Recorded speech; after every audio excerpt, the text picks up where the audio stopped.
Good evening and a very warm welcome to Radio and Television Tonga News Package for the hour.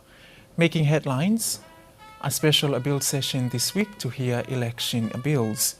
Tonga Power Limited received emergency supplies from the Government of Australia for distributing Resilience Energy Network. And the Ministry of Health calls for public to be more cautious and prepare for a time that COVID-19 variants and other diseases arrives in Tonga. Now for the stories in detail.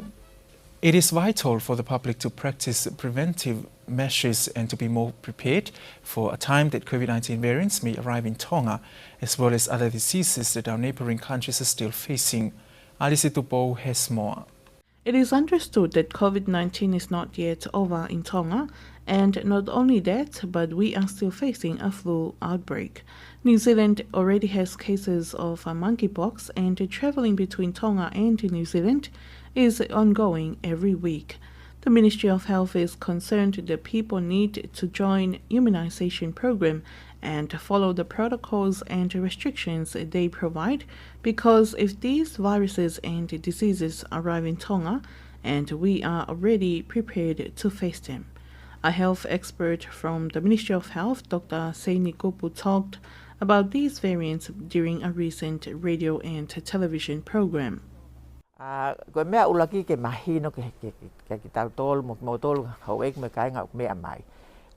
first thing I want the listeners to know is that we haven't seen any signs that this pandemic is ending anytime soon.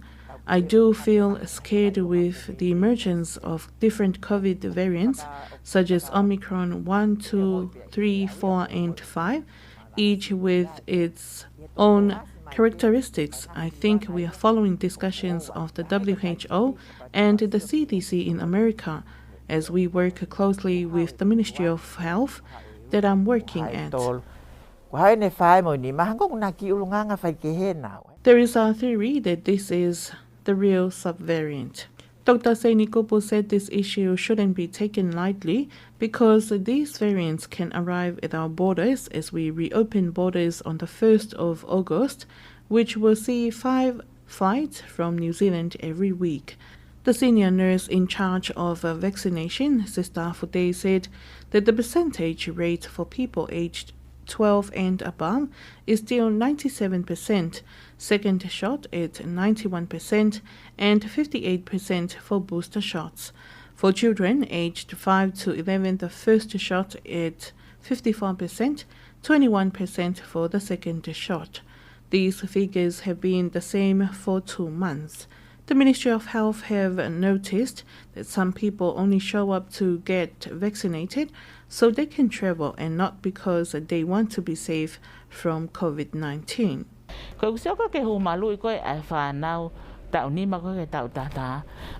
I've noticed that the vaccination rate of children aged 5 to 11 is really unfortunate. Only 21% of children in this age group 21 have gotten their second dose. From the parents' explanation, they don't see why their children should be vaccinated as they aren't sick.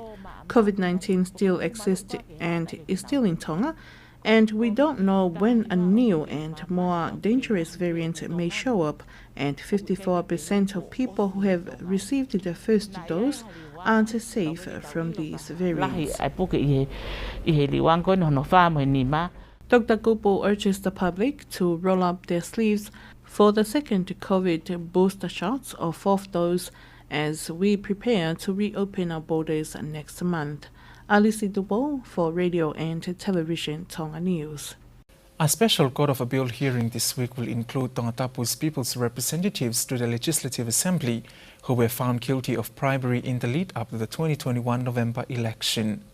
This was confirmed by Clive Edwards, the legal counsel of the Minister of Internal Affairs, the People's Representative of Tongatapu 7, Sione Sengsta Saulala, and the former Prime Minister, the People's Representative of Tongatapu 10, Reverend Dr. Pohivatu Onetoa.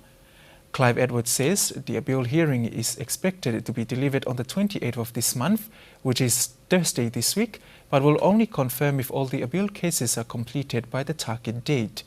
The aim of the Special Court of Appeal this month is to help hasten these petition cases to be over with so that government efforts will move forward. However, according to the court list of the Supreme Court hearings, these appeal cases will be held on this Thursday and Friday. The Deputy Prime Minister, the People's Representative of Tongatapu 6, Poasi Mataelete, and the Minister for Finance, the People's Representative of Tongatapu 4, Tatafu Tomamoyaki, also included in this week's appeal hearings. The appeal hearing followed the decision of the Supreme Court before, as they were found guilty of different counts of bribery, resulting in the election results being deemed void. It is understood that they applied for a stay in the execution of the judgments pending the outcome of their appeals, which were granted by the court. Radio Tonga News will get the latest update. Tonga Power Limited is improving their emergency supplies towards the resilience of the distribution energy sector regarding the same natural hazard on the 15th of January. Tonga Power Limited today marked the official handover of the donation of emergency supplies from the Government of Australia. The concern is due to the ashfall from the volcanic eruption in January, causing electricity failure across the Tonga disruption network. In her remarks, First Secretary of Development Department of Foreign Affairs and Trade of Australia, Shirley Thompson, says this donation will help fasten the restoring power in a short period possible in time of natural disaster.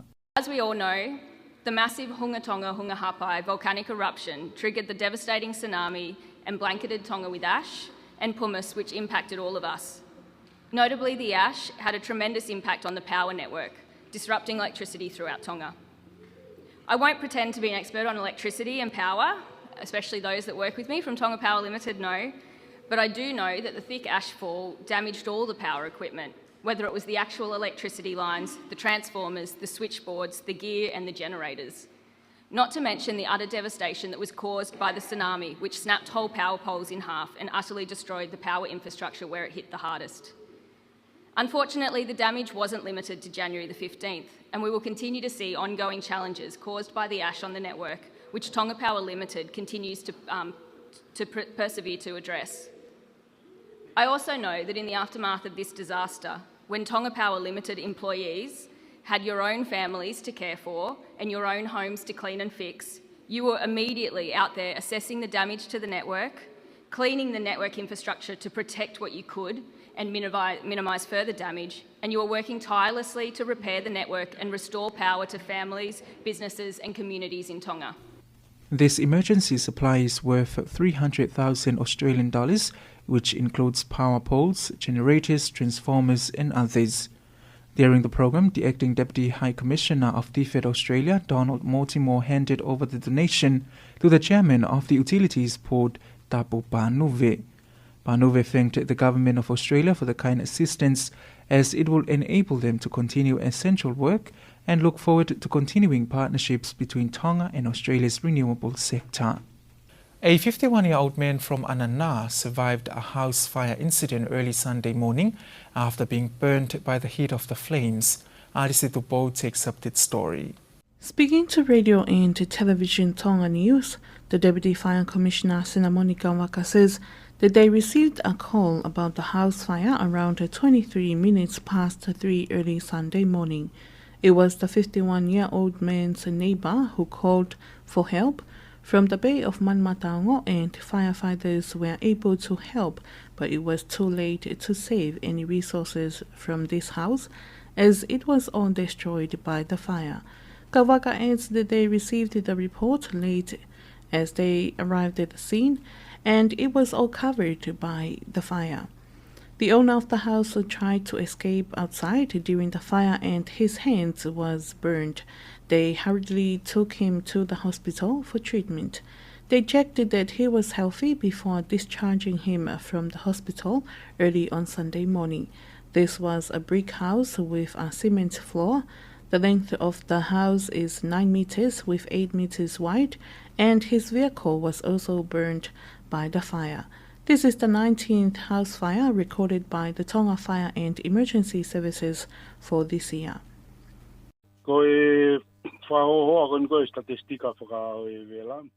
In comparing the statistics of a fire from January the 1st to the 25th of July 2021, we've recorded 50 house fires out of 96 fires, and it was all worth 1.2 million pa'anga.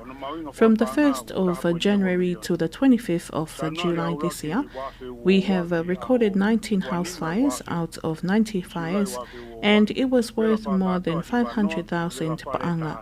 We have also seen a decrease in fires.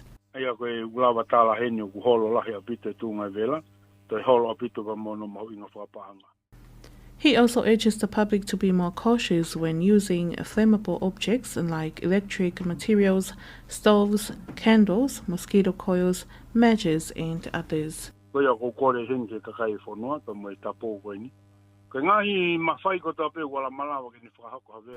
We are also looking at bushfires as it increases according to the statistics we've recorded.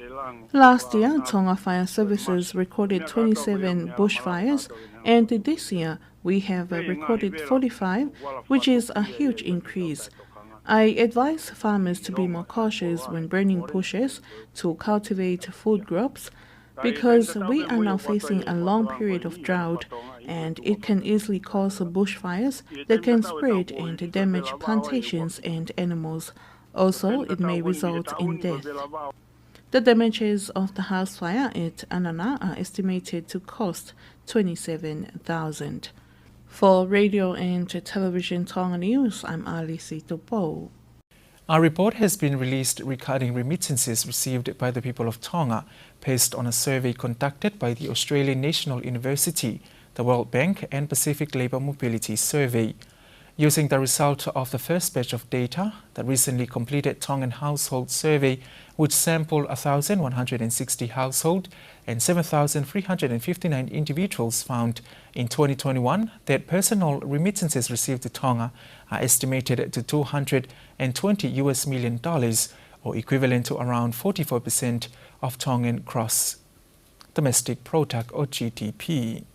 In the last 6 months of 2021, the survey found an average of 5,892 Tongan pa'anga was sent to Tonga across Australia's Seasonal Worker Program, Pacific Labour Scheme, and New Zealand's recognised Seasonal Employer RSE scheme. In contrast, the survey points to one conducted in 2016, where Tongan workers over the 6 months period were estimated to have sent back 2,360 Tongan pa'anga. The researchers speculated the reasons for the 2021 increase range from the survey method used in the current survey, travel restrictions, visa extensions, and the longer stay of the workers, likely to have shifted to sending remittances instead of taking them home. Earnings and savings may have changed, remittances being a little cheaper, or people are more comfortable sending them. The most common use of remittances by survey respondents in Tonga is using them to pay everyday expenses such as food and transport, donating to schools and churches, and education expenses. Another outcome of the survey was that the remittances were not seen as a special bonus or windfall, but rather another income. Meanwhile, the Pacific Labour Mobility Survey is covering households in 3 Pacific countries including Tonga, the Kiribati, and Vanuatu, and is still ongoing. And many families in Tongatapu are delighted with the distribution of free vegetable seedlings and seeds from the Ministry of Agriculture, Food and Forestry. This is part of the recovery efforts from the Tonga volcanic eruption and tsunami in January this year. Alice Tupo will tell you more on that story. The head of a forestry division in Tokomololo, Heimulilikiafu, says the aim of this Pacific Seeds for Life project is to help the people during this difficult time as they are trying to recover from the January event, and also to help them with their everyday meals during this difficult time. Not only that, but they hope to be able to promote healthy eating as people can now access their own vegetables from their backyards. There are approximately 15 types of vegetable seeds that have been provided. This includes watermelon seeds, bean, corn, and tomatoes, lettuce, and others. According to the Tokomololo Forestry Division, around 285 families had their free vegetable seedlings and seeds not including households that were distributed from other ministries or divisions like Modi Tonga, Tonga Youth Congress, and others. This free vegetable distribution program continues, and the ministry must follow up with families who are handing out vegetables to ensure they make good use of opportunity given to grow these vegetables while promoting healthy eating at home. The seedlings provided is an assistance from the SBC in partnership with New Zealand through the Pacific Seeds for Life project. These seedlings are available to anyone, but they must first register to the ministry in order to receive them. Reporting for Radio and Television Tonga News, I'm Alice Tupo. And that wraps up this evening's news package, but before we part, here's one final look at today's top stories. A special appeal session this week to hear election bills. Tonga Power Limited received emergency supplies from the Government of Australia for distributing Resilience Energy Network. And the Ministry of Health calls for public to be more cautious and prepare for a time that COVID-19 variants and other diseases arrives in Tonga. And that's it for tonight. Thank you for your company. On behalf of Paula, good evening.